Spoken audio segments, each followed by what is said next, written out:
Sinabi ni Marta, Panginoon, kung narito po kayo, hindi sana namatay ang kapatid ko. Subalit alam kong ngayon ipagkakaloob sa inyo ng Diyos ang anumang hilingin nyo sa Kanya. Muling mabubuhay ang iyong kapatid, sabi ni Jesus. Sumagot si Marta, alam ko pong siya'y mabubuhay muli sa huling araw. Sinabi sa kanya ni Jesus, ako ang muling pagkabuhay at ang buhay. Ang sino mang sumasampalataya sa akin kahit mamatay ay muling mabubuhay. At sino mang nabubuhay at sumasampalataya sa akin ay hindi mamamatay kailanman. Naniniwala ka ba sa sinasabi ko? Maraming malalim na laman ang kwentong ito. Ang usapan ni Marta at ng Panginoon. At nanamnamin natin, huhukayin, aarukin ang mga lalim ng kahulugan ng mga salitang ito. Believe and live. Manalig at magkaroon ng buhay na walang hanggan. Salamat, Panginoon, sa buhay na walang hanggan at salamat sa pananalig na maging ito ay kayo ang nakakaloob sa amin.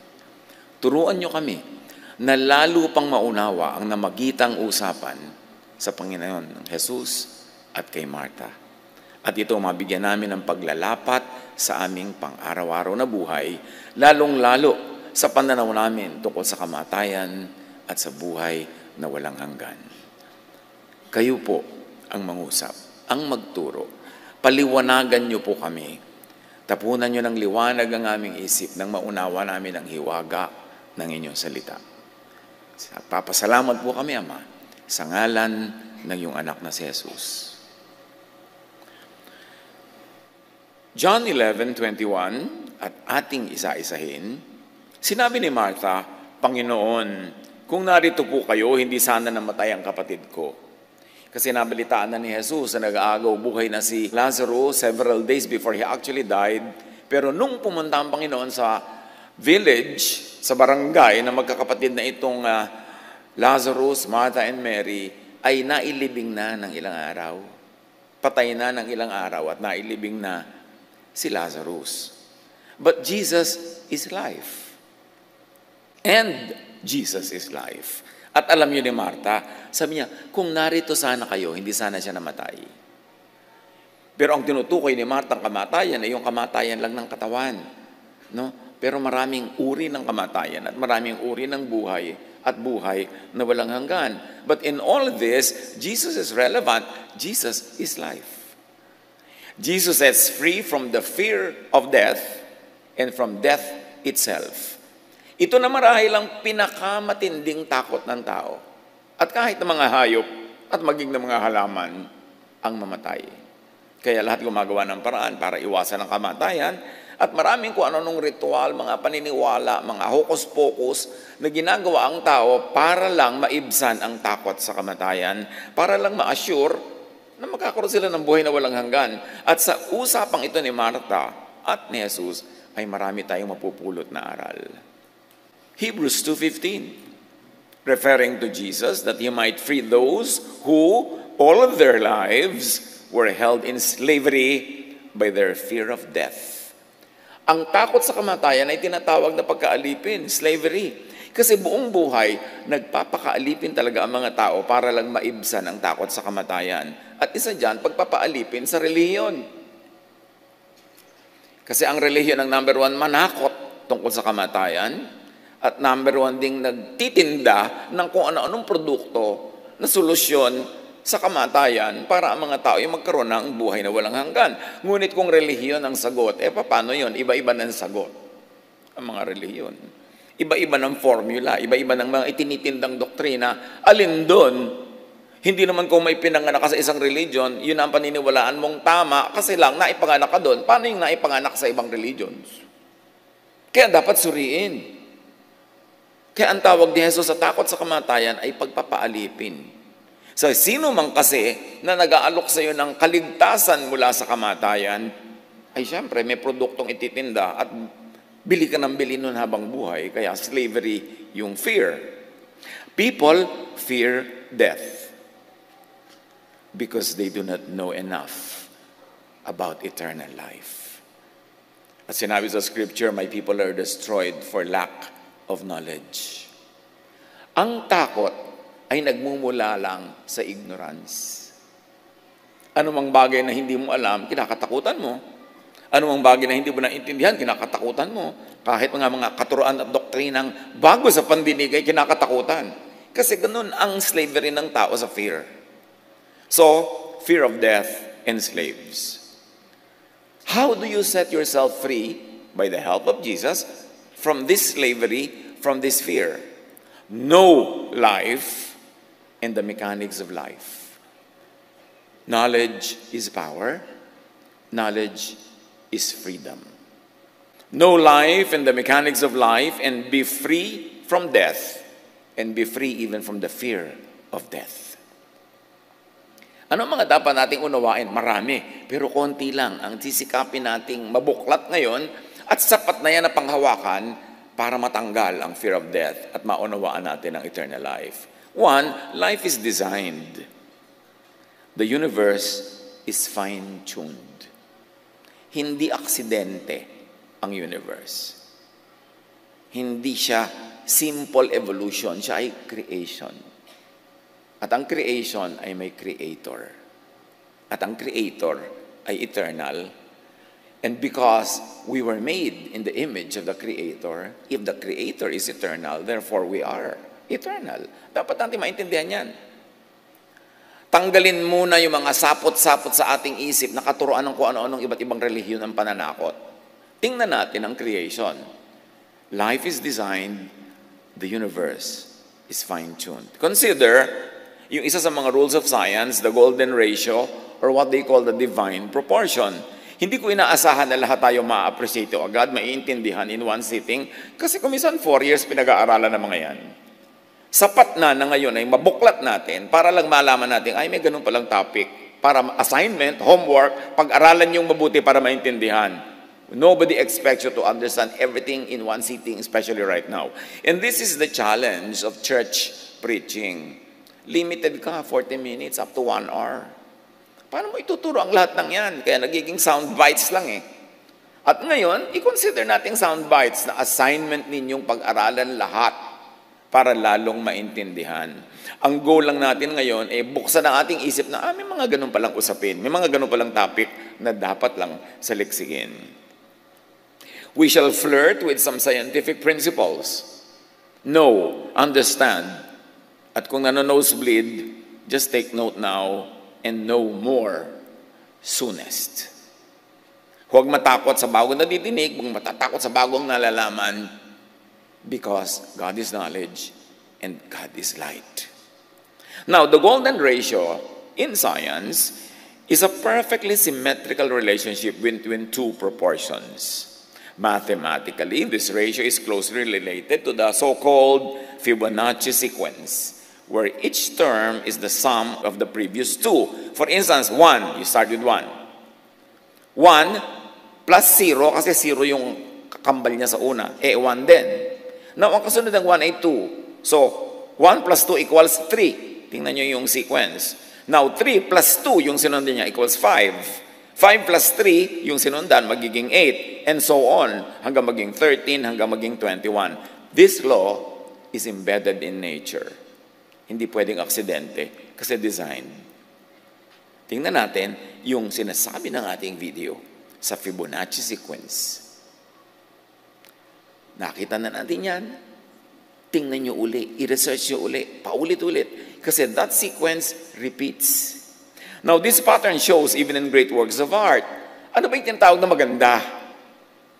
Lumalabas din yung sequence na yan kahit sa shell, kahit sa Milky Way, kahit sa mga halaman, sa fern na bumubuka, kahit sa storm na nabubuo pa lamang, kahit sa sunflower. Pag tinignan nyo, tinitigan, lumalabas yung Fibonacci sequence. At yung Mona Lisa, maganda kasi sumusunod pa rin yan doon sa pattern na yon. Maging ang Greek classical architecture, Maging lahat ng tinatawag nating maganda, yung pinayagan ng humanity na ma-establish na maganda, pati yung painting ni Da Vinci na Creation of Adam, sumusunod sa ganun sequence. Kaya, alam mo man o hindi yung sequence na yun, something inside you tells you, maganda ang art na to. At may nagsasabi naman sa'yo, ay, hindi ito maganda. Bakit tabi-tabingi? Bakit parang magulo? Parang walang kwenta. Kasi nandun yun, embedded sa nature. Pagka tinignan pa natin at kinonsider, halimbawa yung fractal geometry, spell fractal geometry, sometimes called Mandelbrot equation. Now, a fractal is a shape that shows self-similarity. Yan, papasok ang microscope sa tinitingnang parts ng isang living thing. Yung pattern, ulit ng ulit. Habang makakarating ang microscope mo sa mas maliit na mga bagay, makikita mong paulit-ulit yung pattern. Every part of the structure is the same as the whole. Maging sa mga shell uli, maging sa sunflower, maging mga sanga ng puno at yung mga veins ng mga dahon at maging mga sanga-sanga ng mga ugat at kung ano-anong bahagi ng ating baga, nandun lahat ang sequence na yan. Pag binuklat mo through the microscope ang lahat, malalaman mo mayroong creator. Lalo naman, pag umakyat ka sa taas, sa kalawakan, through a telescope naman, lalong makikita mo na may creator. The microscope and the telescope are God's great prophets. Kasi inire-reveal nila ang mga hiwaga ng Diyos, na hiwaga lang yun sa hindi marunong. Pero sa marunong, hindi na yung hiwaga. It becomes knowledge. Now, the golden ratio and fractal geometry appears all over nature. Nature follows these patterns. So, anong ibig sabihin? Mga kapatid, merong natural law. Law that applies to all. Ano man ang relihiyon mo, the law of gravity will apply to you. The law of physics will always apply to you. Ano man ang sekta mo. The law of velocity, buoyancy, all of this will apply. Kasi yan ang universal law. Kaya alam mo yan ang law ng God over all the laws of many religions that are competing, bangga-banggaan, laban-labanan, alin ang totoo. Siyempre, kung narrow-minded ka, ipipilit mo, yung faith mo ang totoo. Kasi yun ang faith mo. Kasi doon ka lumaki. Kasi doon ka sumali. Pero paano yung iba? Ginigit din nila yung kanila ang totoo. Alin ang universal truth that is true everywhere, every time? Scientific laws. So you know that the Creator is the scientist. Hindi magkakontra ang science at ang true faith in God. Ang kumukontra lang sa science, yung mga religions na hindi tatayo at titindig ang pangangatwiran pag niliwanagan ng science. Yun ang takot sa science at nananakot against science. Now, the chaos theory, for instance, isa pa yan. In any chaotic setting, sabi ng chaos theory, there exists a definite pattern. O may pattern na naman yan pag pumasok ka ng pumasok sa bawat maliliit na bahagi. Makikita as far as the microscope and the telescope lenses allow. Technology, science could really be God's last prophet na nagpapakilala talaga sa Diyos in very clear, repeatable terms. There is still order hidden inside what we perceive as chaos. True chaos does not exist. Why? Because God is God of order. How about the Mandelbrot set called the thumbprint of God? Now, the Mandelbrot set is a fractal. No matter how far observers zoom into it, they will find intricate patterns that are similar to the whole thing. But these are only similar and not the same. There's actually infinite variety. It never repeats itself. You know why? Because God is God of variety. Consider the DNA.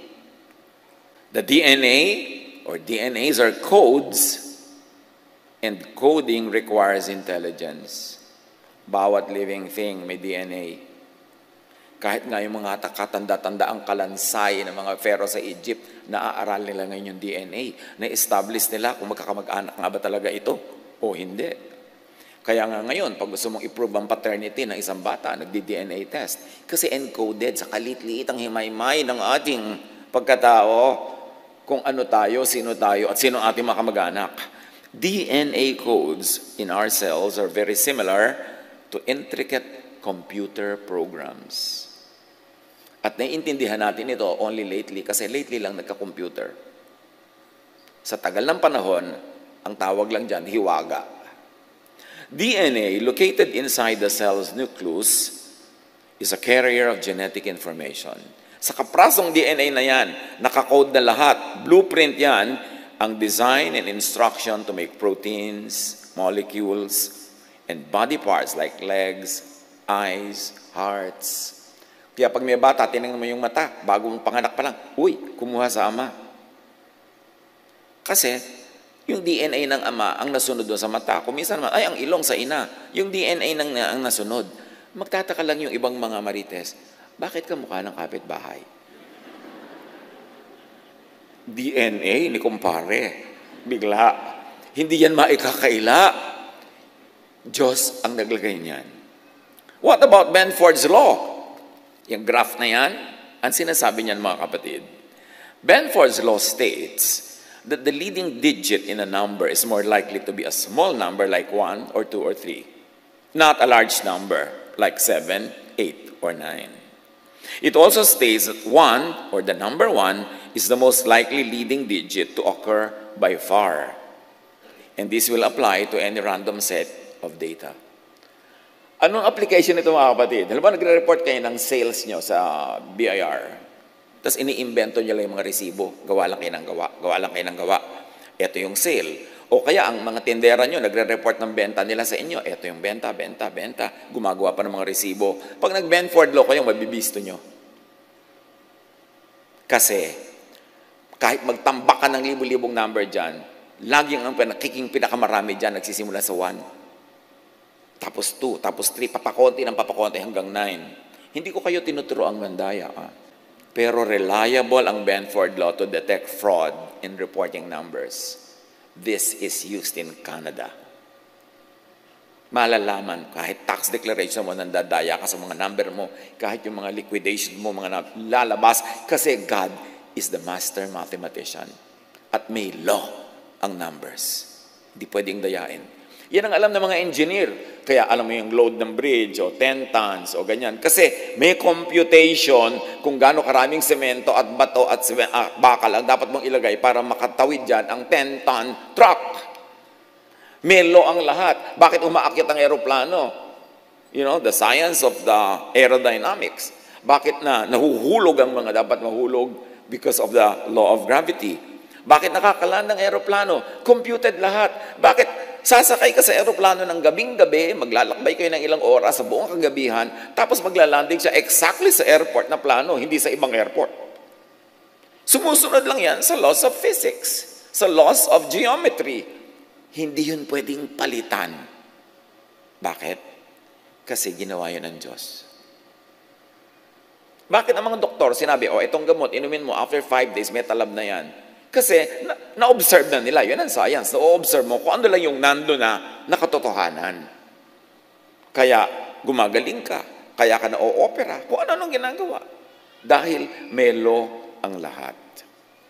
Marami pang ibang natural laws. Laws of chemistry, of physics, laws of the sciences, and the laws of the applied sciences, like medicine, therapy, engineering. Yan, ina-apply nila to practical terms, those theories that are already proven to work.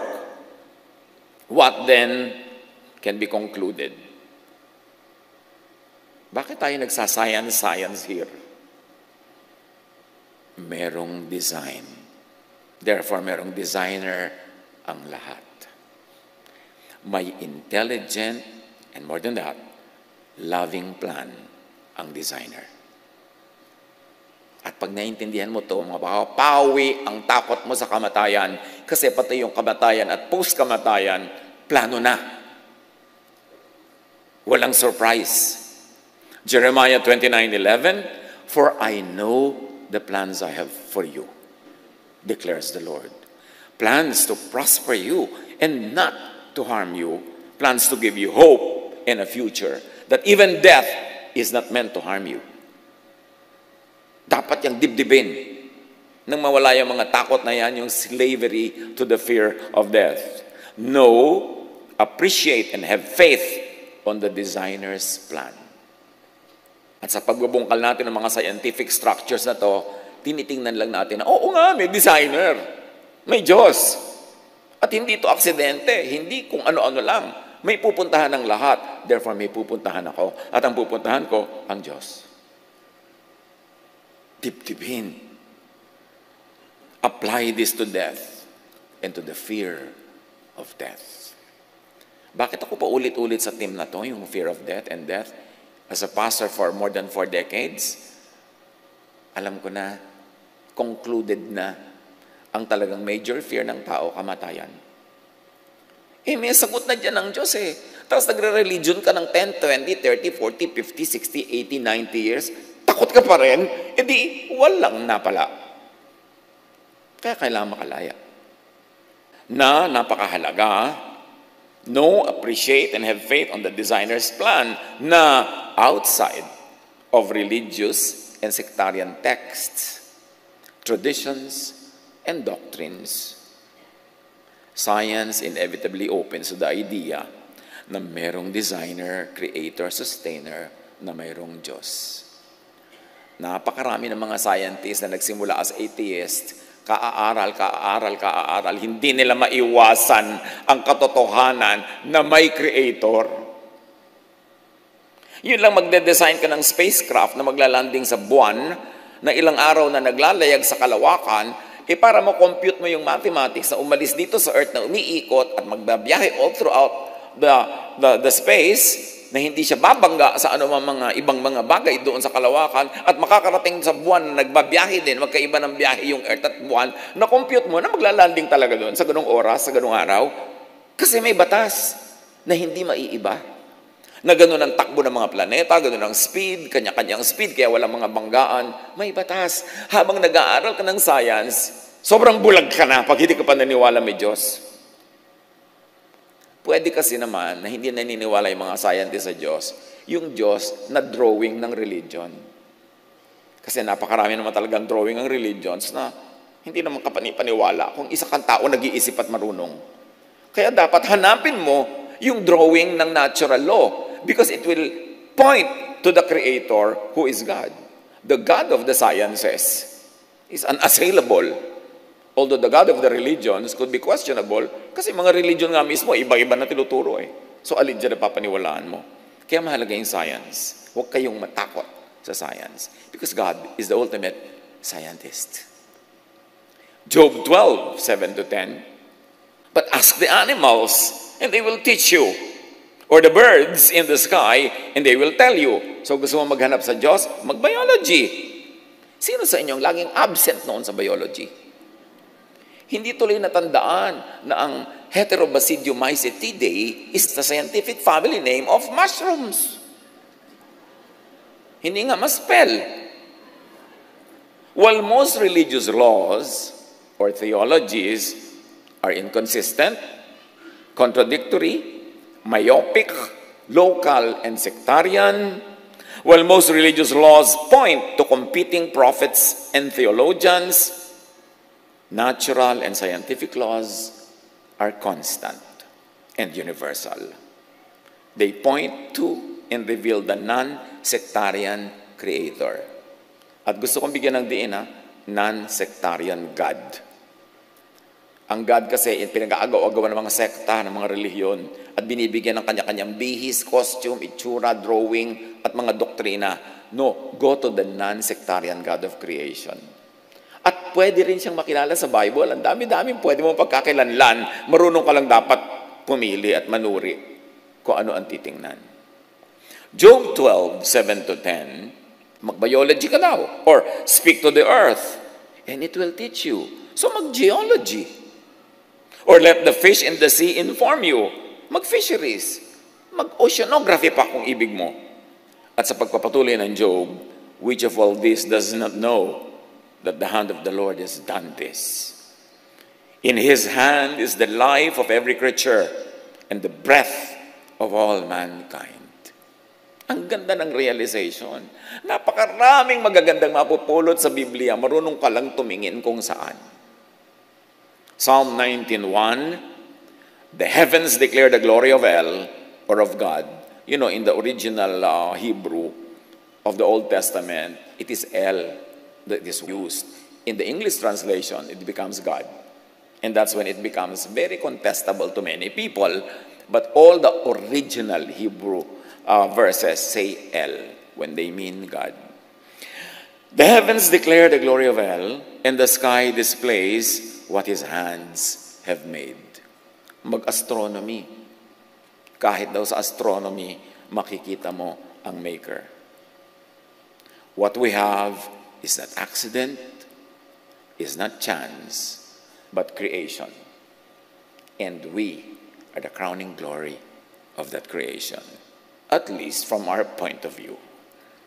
Now, understand, as we have been saying, life and the mechanics of life. And one important truth is that the Creator is eternal. God does not die. Jesus, the man, died. But remember, Jesus is the divine that was made into flesh. And that flesh was a thing that died, not the spirit of Jesus that is eternal. Romans 1:20, for since the creation of the world, God's invisible qualities, his eternal power, had been clearly seen, being understood from what has been made.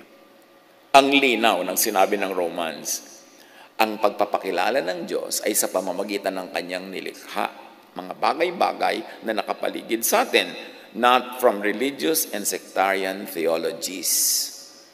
Pag diyan ka nagpadala sa mga religious and sectarian theologies, dahil iba-iba yan, malilito ka talaga.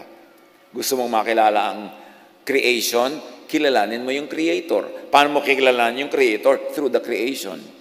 Through what has been made. Through the material world. Because creation reflects the Creator. Even we are made in God's image. And that is not meant to be physical. We are made in the Spirit, or in the image of the Spirit, in the nature of the Spirit of God. Creation reflects the Creator more than competing theologies. 1 Timothy 1:17, now to the King eternal, immortal, invisible, and may I add, but visible through creation. You want to see God, you cannot see God in truth because God is Spirit. But if you want to see God, at least, even on lower terms, look at the physical world, the universe, because imprinted doon yung character ng Creator. Now, creation is eternal, therefore we, His creature, have eternal life. Iba-iba ang sasabihin sa inyo mga religion tungkol dyan. Magkaka-eternal life ka lang pag sumali ka sa kanila. Eh, paano kung 4 na religion nagko-compete? Saka sasali? Maniniwala ka na membership ang nagsisave? Paano yung hindi naging member? Naniniwala ka ba na ang Diyos ay may religion? Na pwede siyang ilagay sa loob ng isang relihiyon at nandun lang siya, wala doon sa iba? Yan ang mga kilala sa kasinungalingan ng mga relihiyon sa pagbebenta nila ng kaligtasan through their franchise. Dapat kung nag-aaral ka talaga, matagal ka na nag-aaral, gumraduate ka na sa ganung pang grade 1 na pag-iisip. Maintindihan mo ang Diyos in a higher way of understanding. Pakaisipin yan pag natatakot pa about death.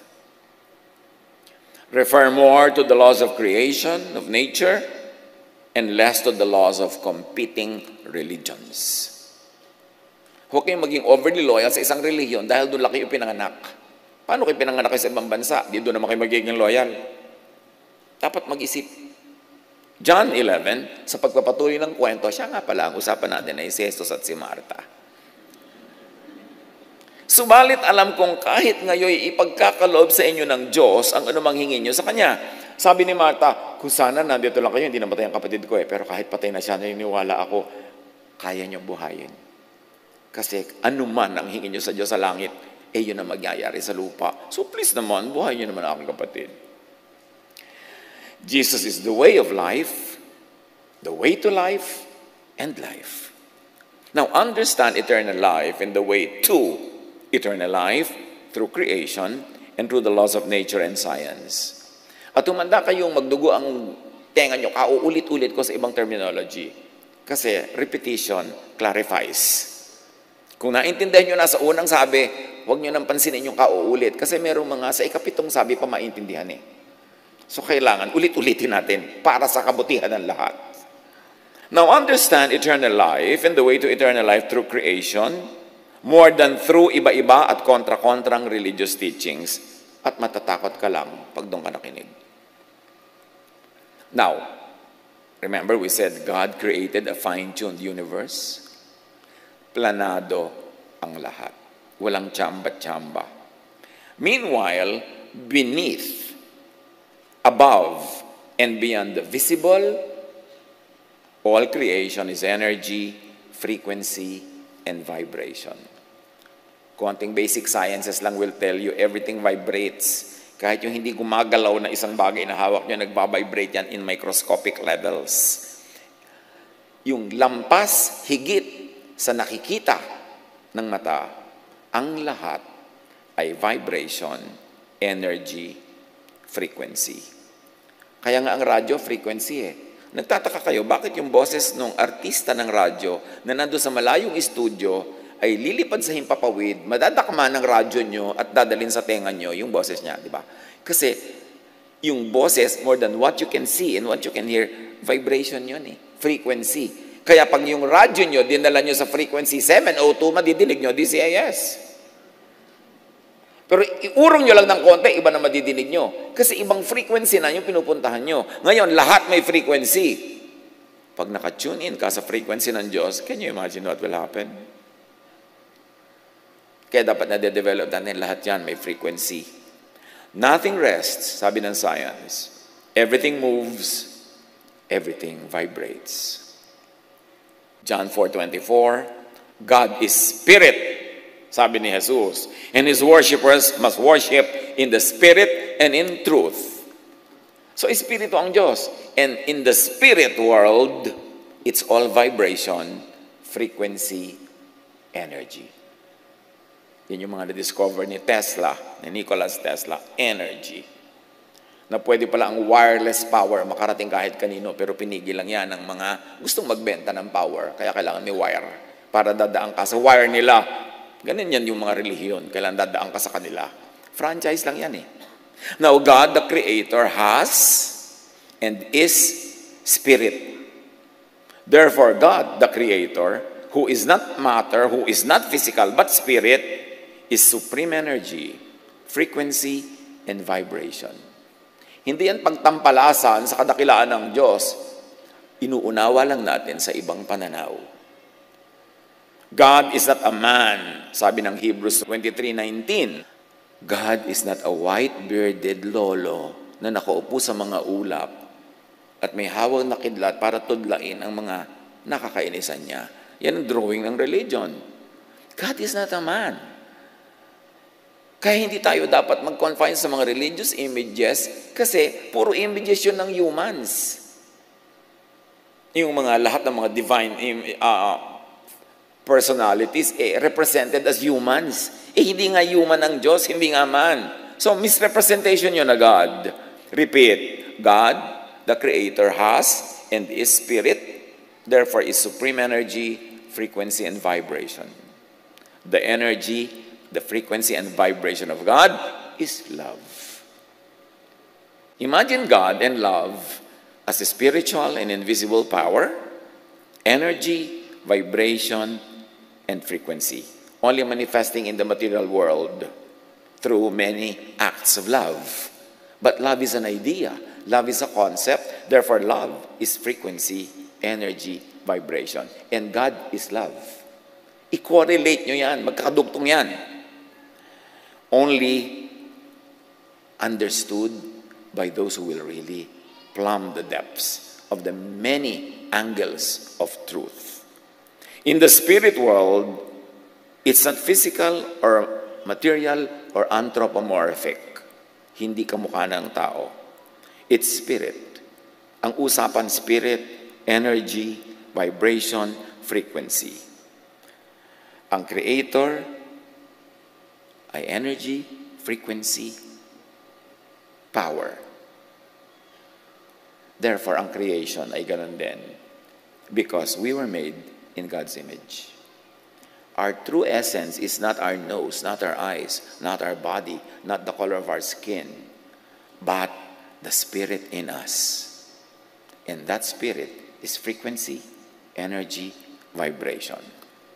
When the body dies, that spirit is released and it goes back to God, who is the true frequency and energy and vibration. But even while you're alive in the body, the spirit can already align with the Spirit of God. At yan ang sinasabi ni Jesus, that you can be the kingdom of God. The kingdom of God is in you. It's not in the stone temples. It's not on mountains. It's not in places of worship. You are the temple of the God, of the Spirit of God.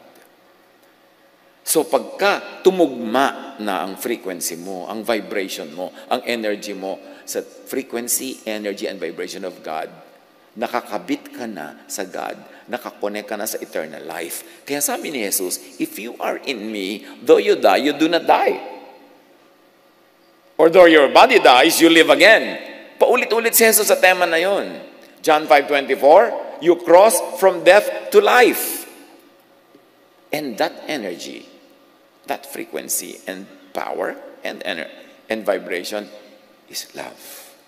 That's why love is the greatest. Sabi ni Paul, na-realize niya to So faith, hope, love abide, these three. But the greatest is love.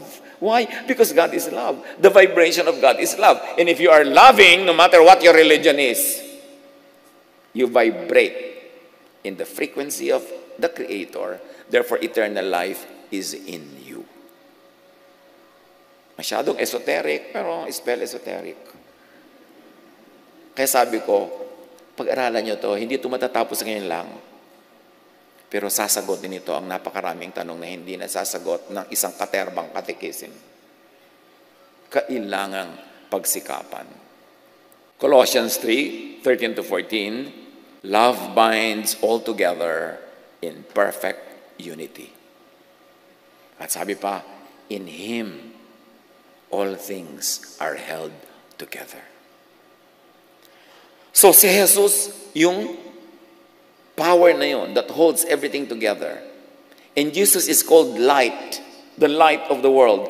And go to science, because all scientific facts will tell you that if there's one thing that really holds life together, it is light. Even sa biology, kailangan mo ang light. Kaya kahit sa Genesis, sinabi, let there be light. Light muna ang simula para magkaroon ng life. And Jesus is that light of the divine that has come to the world. And the message, the vibration of that light is love. Kaya sabi ni Jesus, love. Love God.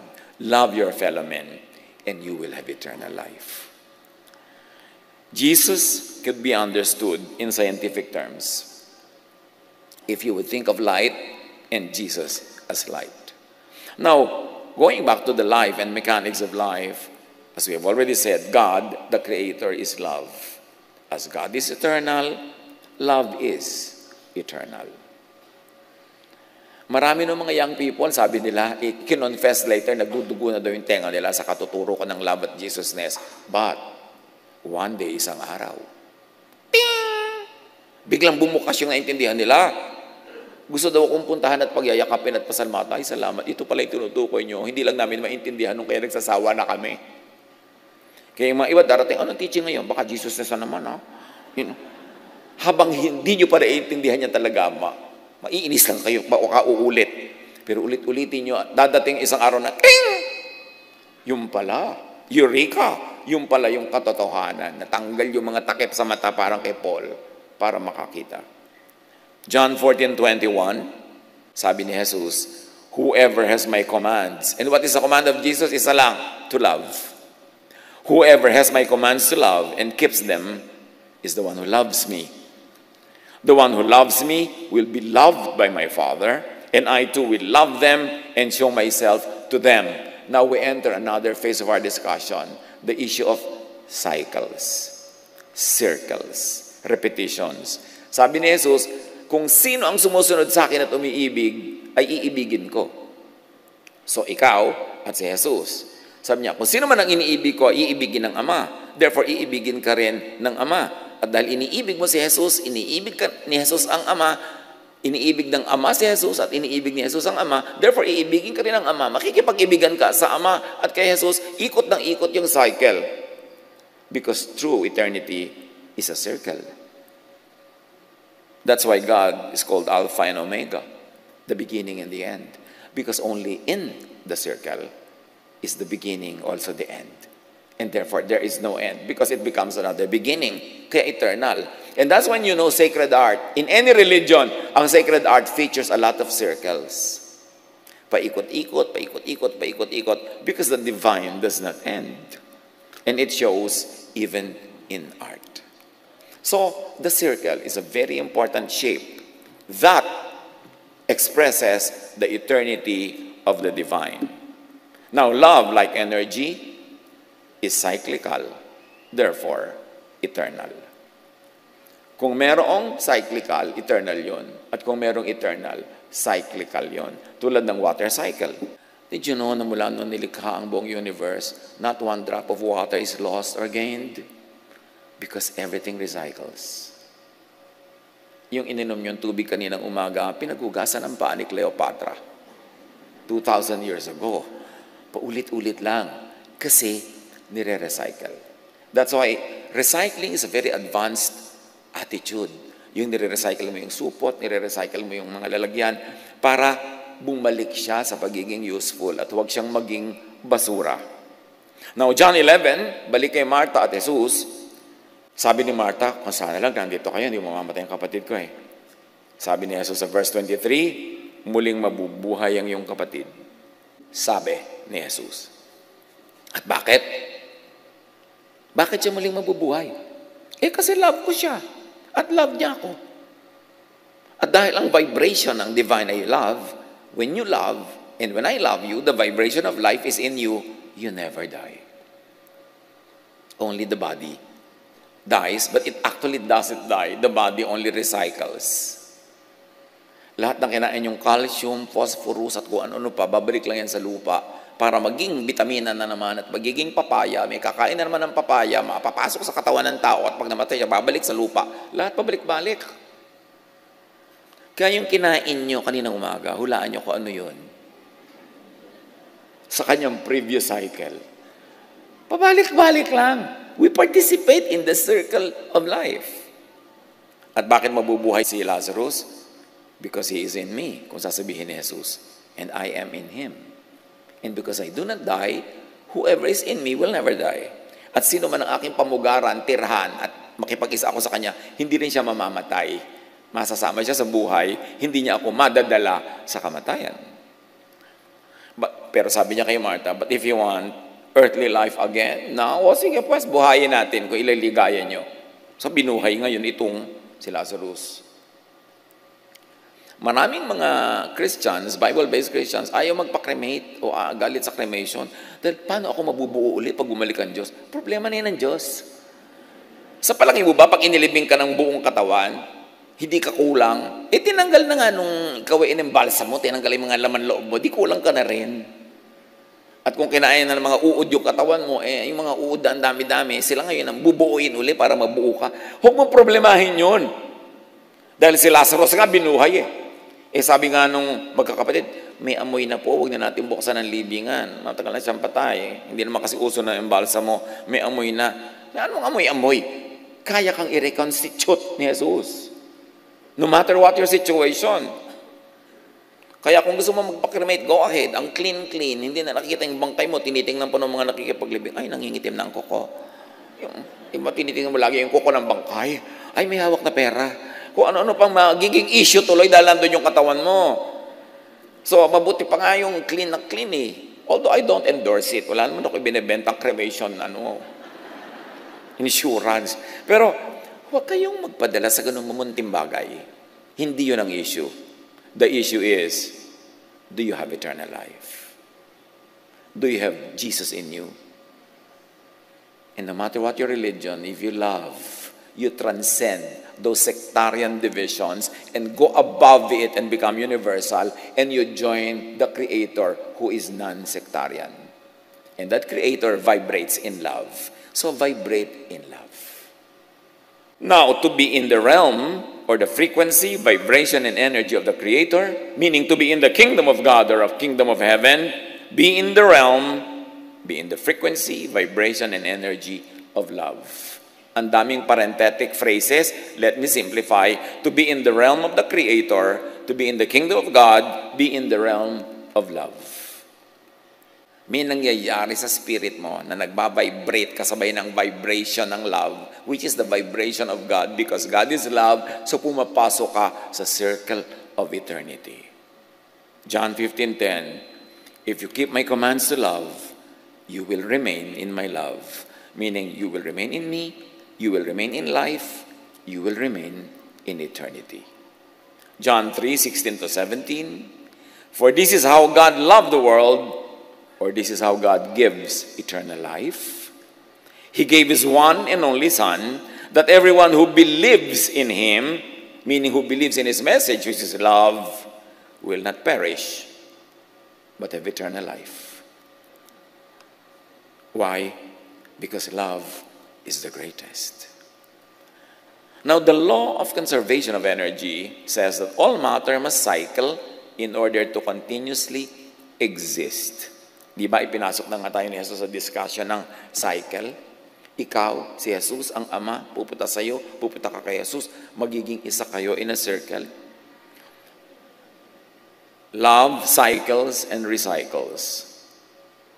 Love is give and take. Kaya pag may nagtatanong, in love po ba ako talaga?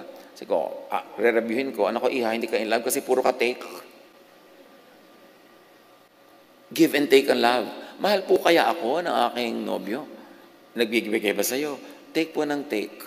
My boyfriend gets and forgets. Well, I give and forgive. Hindi love yan. One way yan. Kasi love is two-way.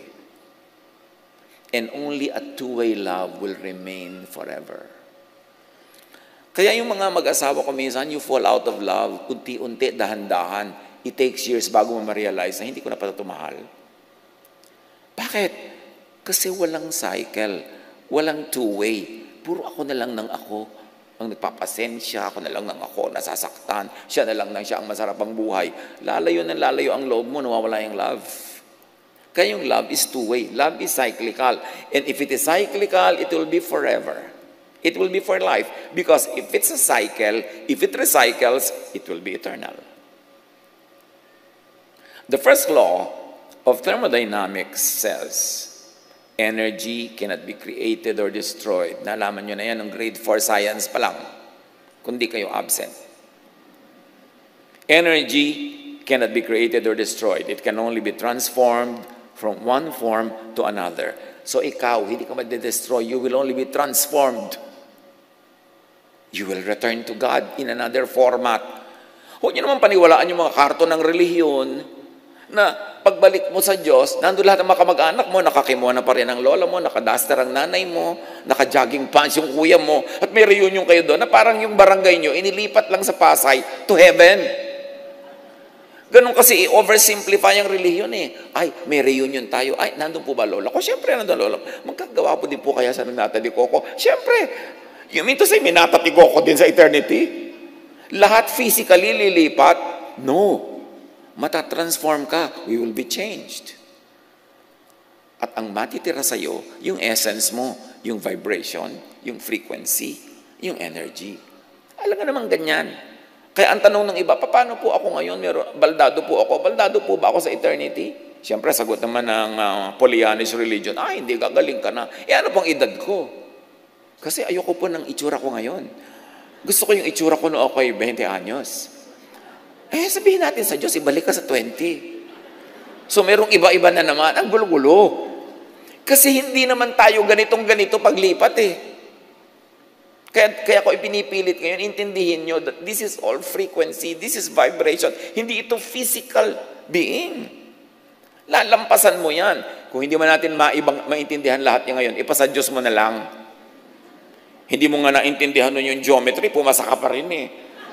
Kaka-graduate ka pa nga. Di ganun din yung spirituality. Hindi mo kailangan maintindihan lahat. Tanggapin mo na lang, alam yan ng Diyos. Tapos.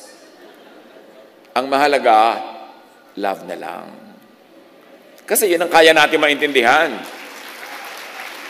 At hindi mo man maibatid ang mechanics noon, it is what will bring you to eternal life. God said that. Jesus said that. The Bible keeps repeating that. At physical death, what happened? Sabi ng Ecclesiastes 12:7, the dust returns to the ground it came from. Ibig sabihin, the body recycles to become stardust again. So huwag mong asahan na yung ganyang-ganyang katawan mo ang pupunta sa eternity because your body will be left behind. Babalik yan into chemistry, into elements of the earth para pakinabangan uli ng earth, para ma-recycle. Yung spirit mo ang pupunta sa Diyos. Yung spirit na galing sa Diyos na nakisanib sa katawang lupa mo. Pero yung katawang lupa mo, hindi talaga ikaw yan. Yung vibration mo na galing sa vibration ng Diyos. Yung frequency mo na nagkakaintindihan kayo ng Diyos. Kaya sabi ni Jesus sa prayer, okay, mag-pray ng maraming words. Let your prayer be short. Because if your frequency is with God, hindi mo pa sinasabi, nakarating na sa Diyos. Beyond words. Kasi ang usapan nyo in frequency, not in human language. Kaya ayaw ni Jesus ng napakaraming prayer Kasi bumababa sa earth yung kahulugan ng prayer, hindi tumataas. Kailangang makalampas yan sa physical realm at maging vibration. Yung vibration, mga kapatid, di ba kung minsan may tao, nakita mo, parang mabigat ang dugo ko sa kanya.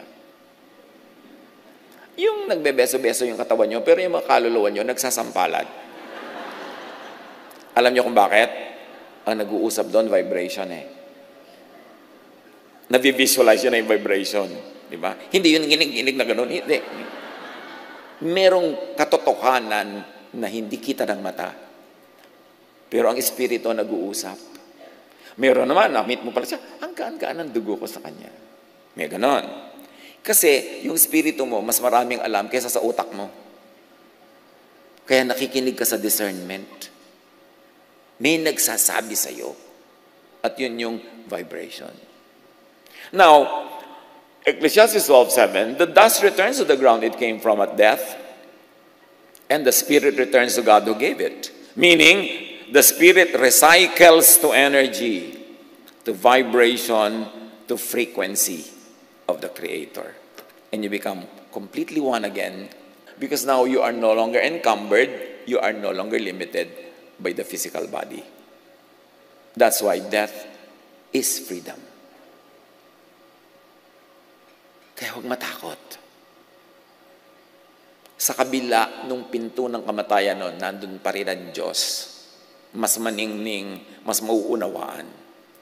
Believers in Jesus and Jesus-ness vibrate in the frequency of eternal love. Enter the sphere of the divine eternal energy. Hindi yan hindi yan new age. Yan ay karunungan na itinuturo sa atin ng science. Believers in Jesus are born again, recreated, recycled into eternal spirit, eternal life of the divine. John 11:24, sumagot si Martha, alam ko pong mabubuhay muli sa huling araw ang aking kapatid. Sinabi ni Jesus, anong huling araw ang pinagsasasabi mo dyan? Ako ang muling pagkabuhay at ang buhay. Ako, hindi ang future event, hindi ang religious dates, hindi ang Jewish belief, hindi ang katuruan ng kung ano-ano dyan. Ako mismo ang buhay at ang buhay na walang hanggan. Kahit kailan, pwede ako magbigay ng buhay. Kahit anong paraan, pwede ako magbigay ng buhay. So huwag mong hintayin yung huling araw.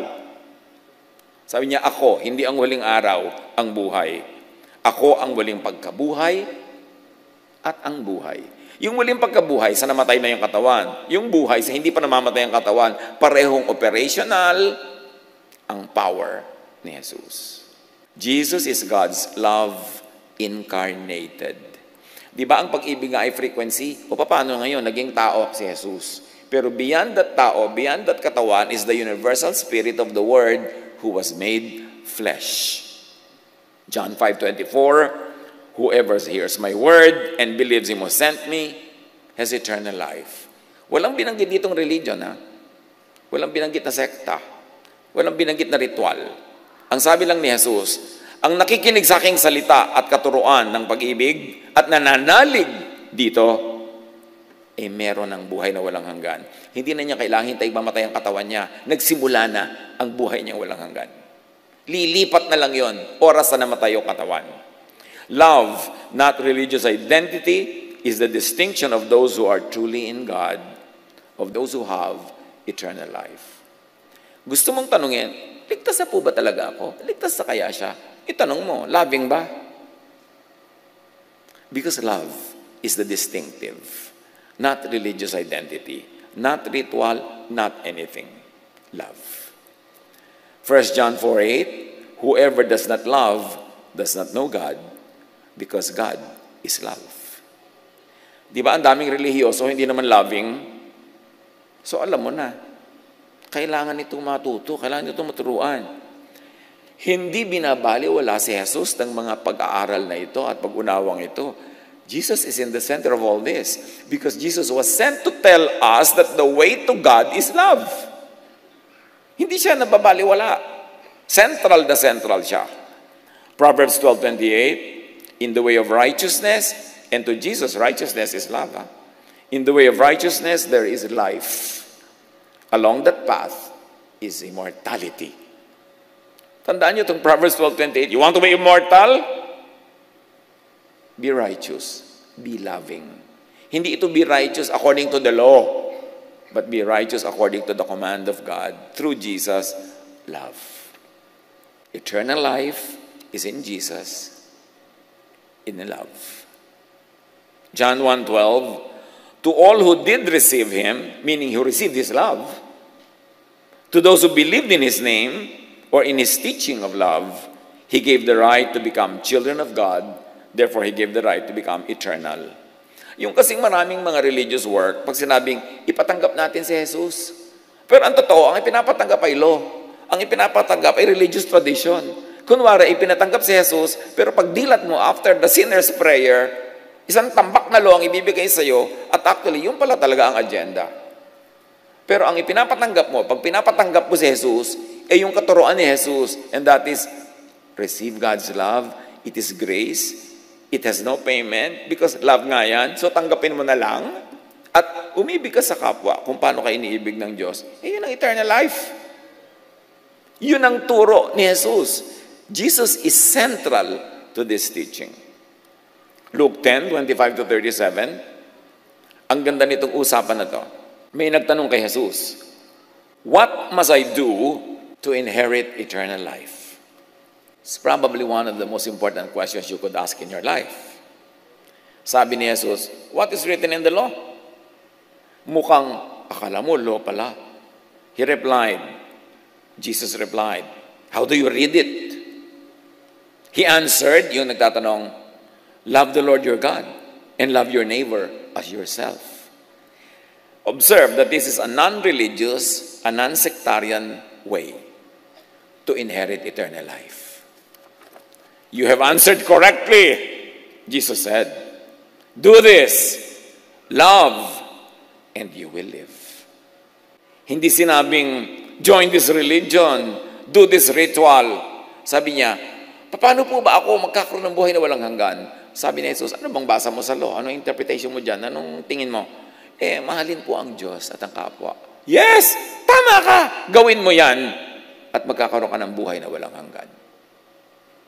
This is Jesus, the non-sectarian Son of the non-sectarian God. Binibigyan niya ng halaga yung vibration mo to vibrate in the frequency of love. To inherit eternal life, love God the Most High and love your neighbor. Why love your neighbor?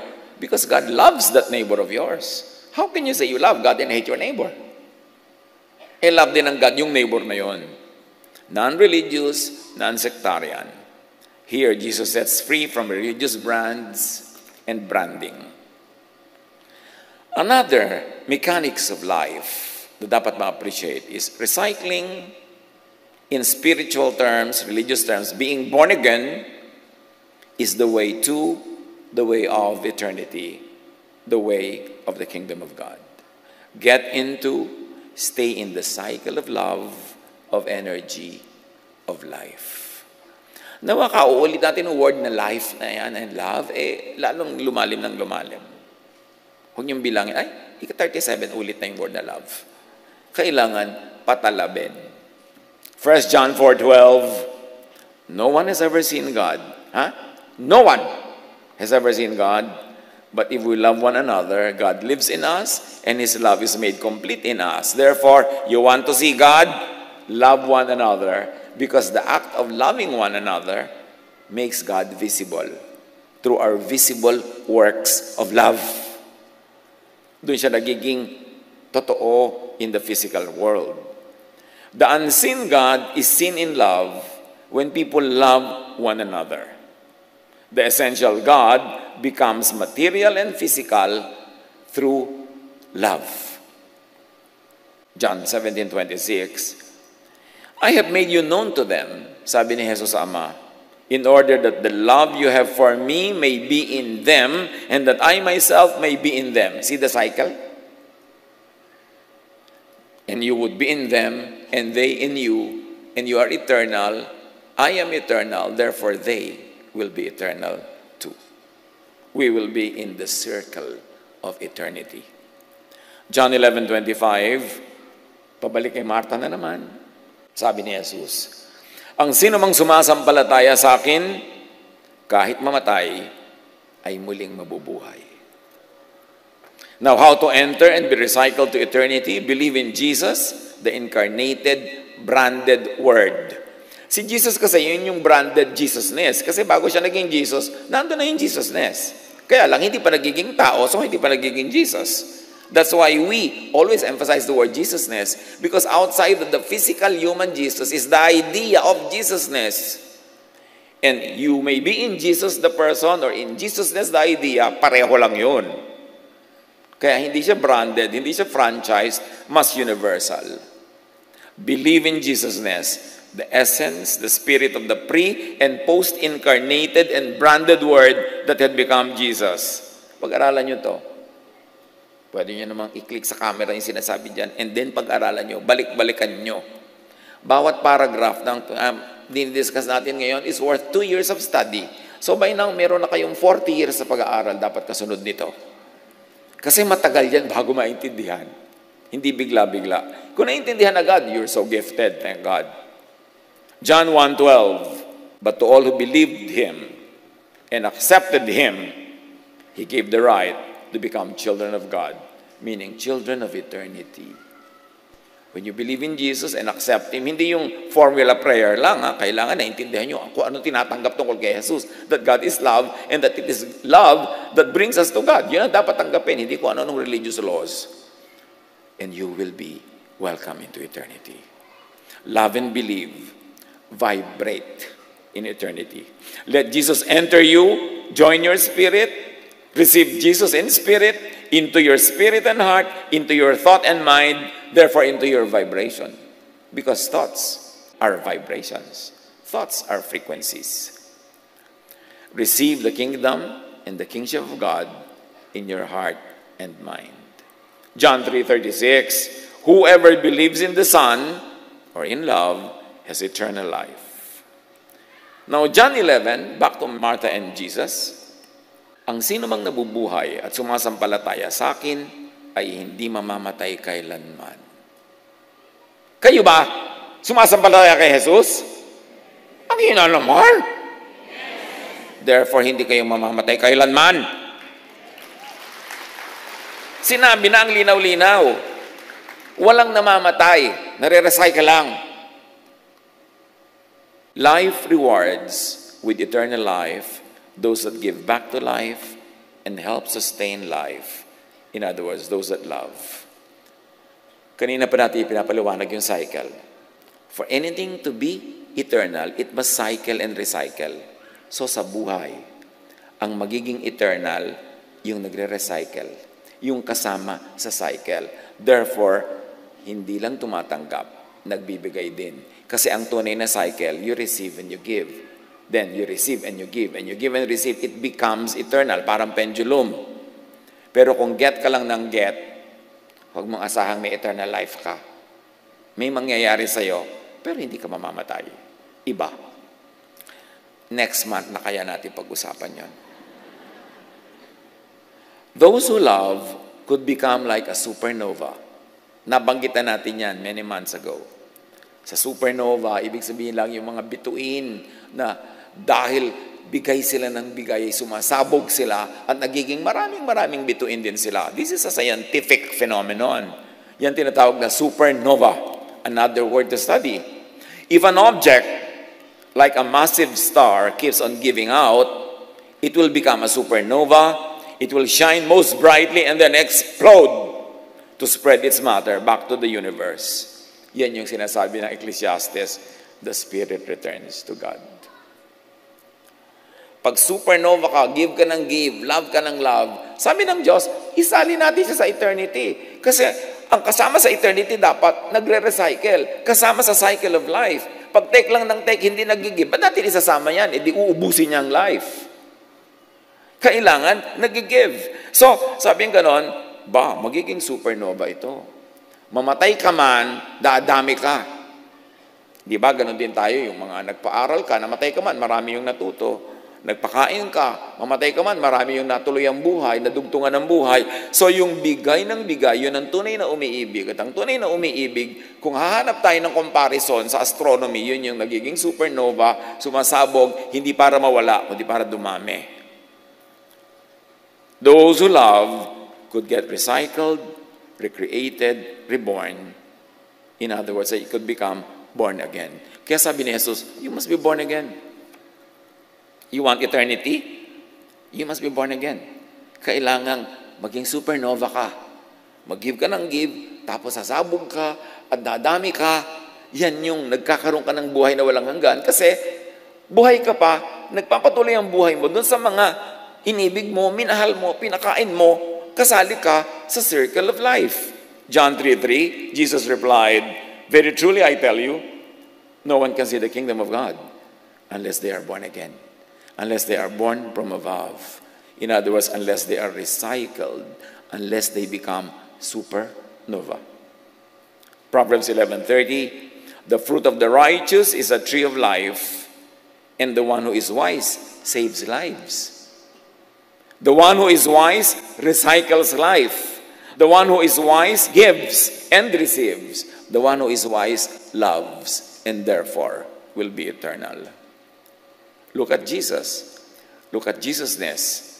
And look at Jesusness believers as supernovas. John 12:24-25.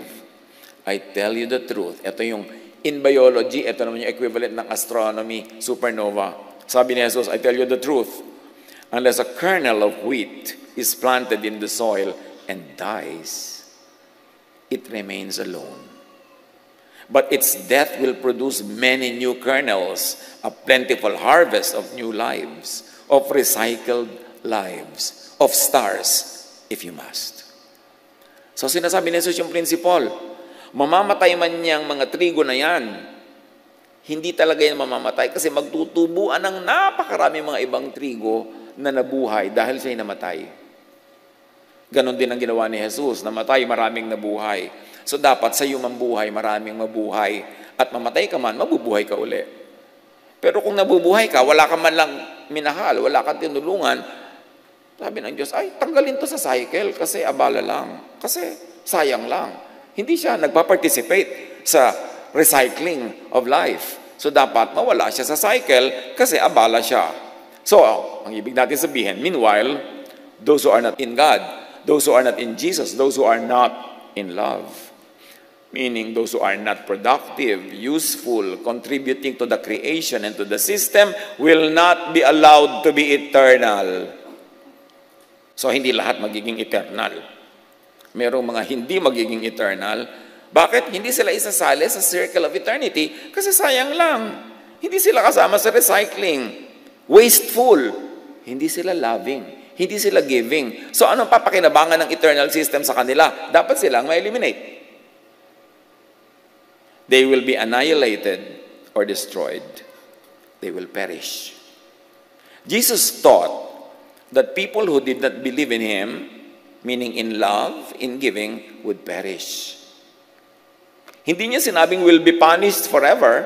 Ang sabi ni Jesus, will perish. Ang equivalent nito sa astronomy, black hole. At babalikan natin yung black hole na yan. Kung pwede kang ma-supernova, pwede ka rin ma-black hole. John 3:16, for God so loved the world that He gave His one and only Son, that whoever believes in Him shall not perish, but have eternal life. In scientific equivalent, the unbelieving, the unloving, the selfish could be black holed. Yun yung perish. What is a black hole? If an object, like a massive star, keeps on taking and taking matter by its gravitational pull without giving out, it will become a black hole, a region of darkness and nothingness. Ganun ang nangyayari sa hindi loving. Kaya dapat unawain ang teaching of love. Matthew 25:30, sabi ni Jesus tungkol sa mga ganito, throw that worthless servant outside into the darkness. And if you like to read it, into the black hole. Hindi sila dapat payagang patuloy na makisali sa recycling kasi hindi sila nagre-recycle. Hindi sila nagko-contribute sa eternity. Take lang sila ng take. At sabi ni Jesus sa John 11:26 kay Martha, naniniwala ka ba sa sinabi ko? Kasi lahat ng pinag-usapan natin, pwede ilagay sa loob ng usapan nila. Faith is everything. Faith opens to eternity. Faith in Jesus, in the essence and teaching of Jesus, in Jesus-ness, saves from judgment by the law, saves from guilt and fear, and gives eternal life. Sumagot si Martha, opo, Panginoon. Naniniwala po akong kayo ang Kristo, ang anak ng Diyos na inaasahang darating sa sanlibutan. Ang daming naganap sa usapan na yon. Pag titingnan natin yung mga in between the lines. For now, mga kapatid, mayroong definite law of creation, of nature. To stay in that system, to stay in eternal life, live by that law. Love. Do not fear death. Wala yan sa plano ng Diyos para sa atin. Kaya ipinadala niya si Jesus para tayong mahalin at mahalin natin si Jesus at maunawa na ating dapat yun lang atupagin natin, magmahalan. Believe that you have eternal life in Jesus by believing in Jesus. Love so that you will have eternal life and know that you have eternal life. Ngayon, kung nosebleed ang lahat ng ito, huwag na lang malito o palito. Love na lang. Panginoon, salamat po.